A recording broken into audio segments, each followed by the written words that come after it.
Hey, Rusty here with game creation using your phone, and in this tutorial we'll be figuring out what to turn into pixel art and what not, and how to scale it properly. Alright, so let's go through our project and find out what we want to change and what we don't want to. So we want to go to Start, we want to Play, and so here we have the person, we have the play button, and we have the background. Those are some things I want to change. I don't want to change the text bubble. When you hit play, we got the bird, we got the balloon, and we got the water with the background again we want to change. I'll leave the text the same. I don't want to change that.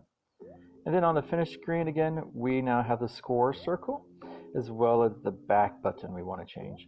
Now that we got the list of things we want to change, we can then go into our Pixel Studio and start making these. So let's go ahead and create a list.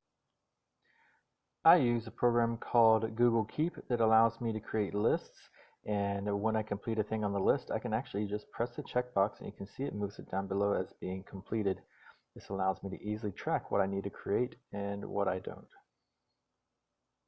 In Pixel Studio, I like working with the smaller formats, and it's not going to be an issue because in PocketCode I can go in and set the size and raise the percentage of each thing. Also, in Pocket Studio, when you save your creations, you can even make them bigger, as you can see down here. But there you go. There you go. I can make them bigger and import it into PocketCode as a bigger image and then scale it as needed.